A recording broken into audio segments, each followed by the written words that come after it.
'Y ni yma tu allan i gapel Jerusalem yn Gwynfe, sydd wrth gwrs wrth droed y mynydd du o'n blaenau mi. Ac wrth gwrs, fan hyn oedd David Griffiths, cenhadwr Madagascar, wedi cael ei eni yn Glanmeilwch yn Gwynfe. Wrth gwrs, yn y capel hyn, fe gath ei godi a gath ei addysg cynnar, wrth gwrs, cyn bod e'n mynd mlaen i Madagascar, a hefyd le buodd e'n genhadwr am ryw 1 mlynedd ar hugain. Ond mae yna gysylltiad arbennig iawn rhwng chdi'n bersonol a David Griffiths, wrth gwrs. Odi, nôl yr ymchwil dwi wedi gwneud, mae'n eitha clir bod dwi yn ddisgynydd nôl ydw.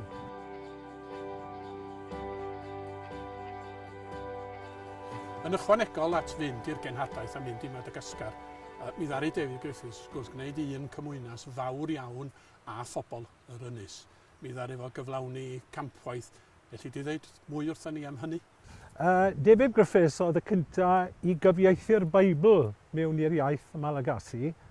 A wrth gwrs oedd hwnna yn debyg iawn a dweud y gwir i beth oedd yn digwydd yng Nghymru gyda Gruffydd Jones ac yn y blaen yn cyfieithu'r Beibl i iaith y bobl.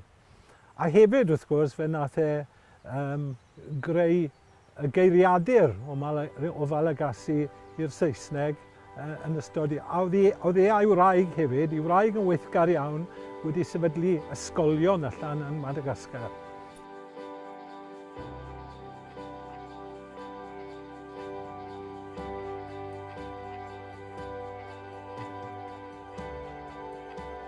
Ar ôl cyhoeddi'r Beibl yn 1835, mi ddaru David Griffiths a'i wraig Mary ddod adra i Gymru.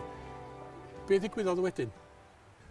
Wel, wedi dod nôl i Gymru, fe nath David Griffiths i weithio am ychydig gyda'r LMS.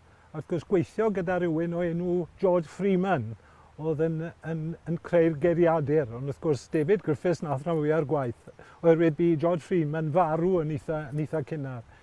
Ond hefyd, fe ddath ei fyw i Gelli Gandryll a dod yn weinidog ar gapel yn Gelli Gandryll. A hefyd, beth ymlaen a sefydlu achos yn tref y clawdd. A felly oedd e'n weithgar iawn cyn bod e'n symud wedyn, wrth gwrs, i Machynlleth, lle oedd cartref i wraig. Mi o'na ferched, wrth gwrs, gyn David a Mary Griffiths. Oedd gyda fe, wel, yn bendant dwy, fe oedd Debra, hi wedi cael ei chladdu gyda'i thad am ham, ond wrth gwrs, y ferch arall, fe briododd i a Gruffydd John. A wrth gwrs, Gruffydd John, fe oedd yn mas yn Wuhan yn China. A wrth gwrs, fe ymsefydlodd lot o ysgolion a hefyd prifysgol allan yn Wuhan yn China. So felly mae parhad o'r genhadaeth yn mynd mlaen ar ôl David Griffiths. Byddwn ni dathlu 200 mlwyddiant y cenhadon a dechrau'r genhadaeth ym Madagascar. Mae hynny'n golygu bod ni'n sôn cryn dipyn am Thomas Bevan a David Jones ac am ei gwragedd yn mynd allan.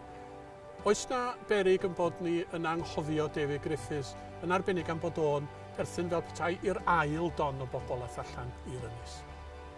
Wel, yn sicr, allan yn Madagascar, mae enw David Griffiths yn gryf iawn wrth gwrs am y gwaith yna allan yn Madagascar. So falle yng Nghymru, dyn ni ddim wedi rhoi'r sylw y ddylen ni wedi rhoi am ei fywyd.